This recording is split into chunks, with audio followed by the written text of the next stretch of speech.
Vowel sound ई की बात करेंगे आज। ई, वॉवल साउंड ई जिसको कहते हैं हम लोग।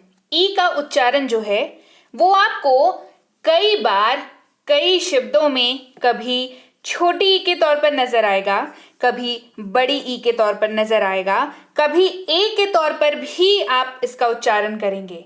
तो आपको ई के इन तीनों उच्चारण को जानना बेहद जरूरी है। क्यों? क्योंकि आप चाहते हैं अंग्रेजी पढ़ना, लिखना और बोलना। तो अंग्रेजी पढ़ना, बोलना और लिखने के लिए ये बहुत बहुत जरूरी है। तो चलिए जानते हैं कैसे आप ये समझ पाएंगे कि कब ई का उच्चारण छोटी ई हो रहा है, कब बड़ी ई हो रहा है, या कब ए के तौर पर इसका उच्चारण किया जा रहा है। तो सबसे पहले बात करेंगे वॉवल साउंड ई का उच्चारण जब छोटी ई या हर्षई के तौर पर किया जाए।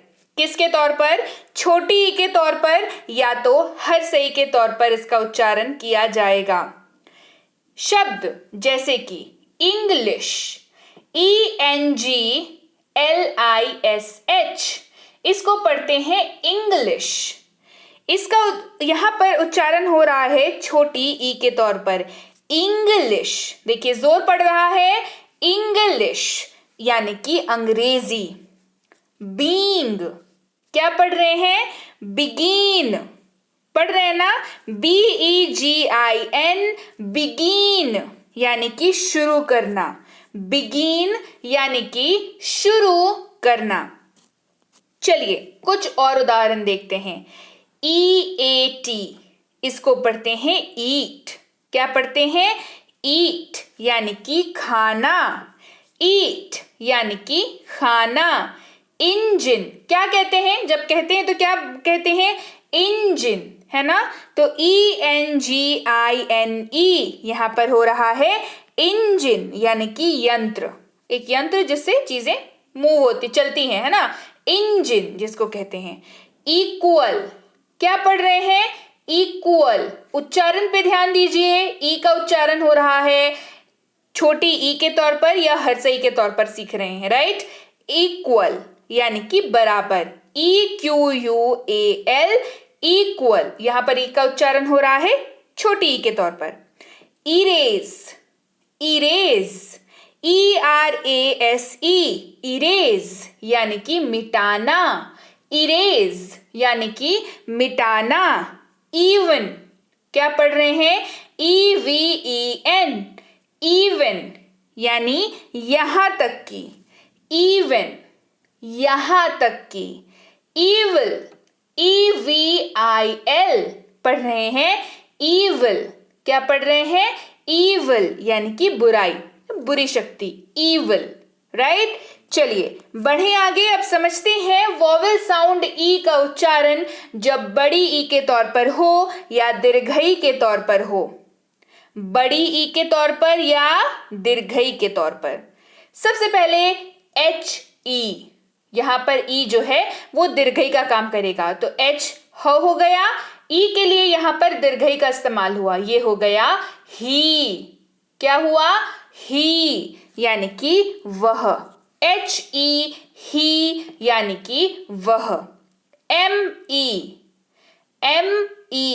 म के साथ दीर्घई का इस्तेमाल हो गया मी। यहां पर ई का उच्चारण कैसे हो रहा है? दीर्घई के तौर पर हो रहा है। मी यानी कि मुझे। मी यानी कि मुझे। और उदाहरण देखते हैं। TEETH, टीथ, कैसे उच्चारण हो रहा है? टीथ, है ना। तो यहां पर कैसे उच्चारण हो रहा है? यहां पर दीर्घई के तौर पर उच्चारण हो रहा है, टीथ यानी कि दांत। डियर, DEER, डियर यानी कि मृग।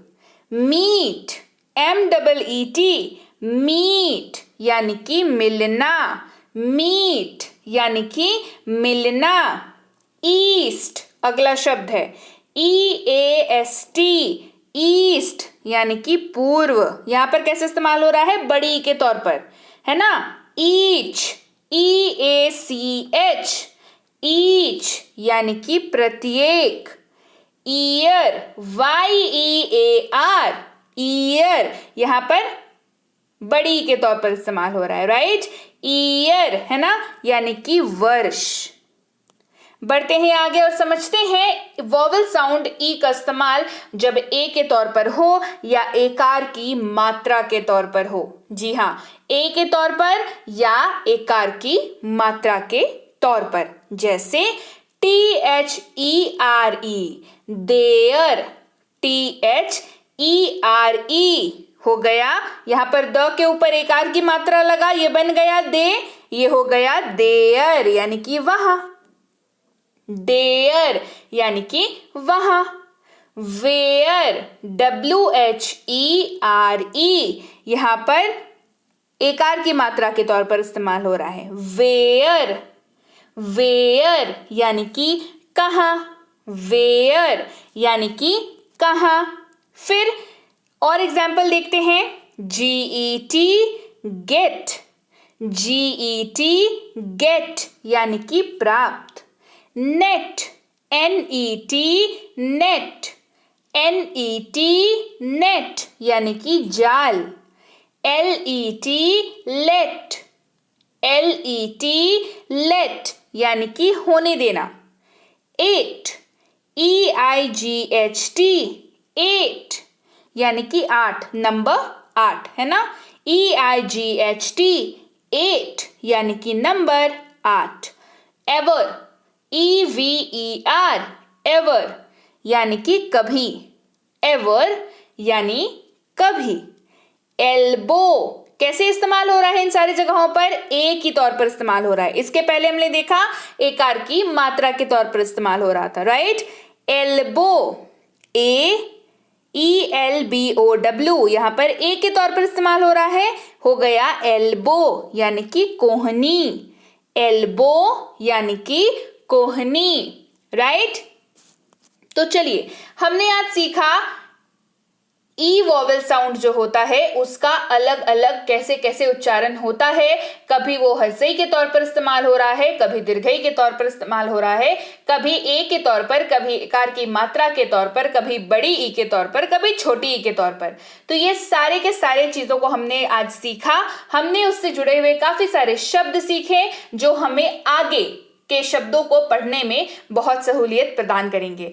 इसके पहले की क्लासेस अगर वॉवेल साउंड के ऊपर आपने नहीं की है तो डिस्क्रिप्शन बॉक्स में लिंक है, जाइए शुरुआत से हर क्लास को करिए ताकि आपको अंग्रेजी पढ़ना, लिखना, बोलना सीखने में कभी भी कोई भी तकलीफ ना हो।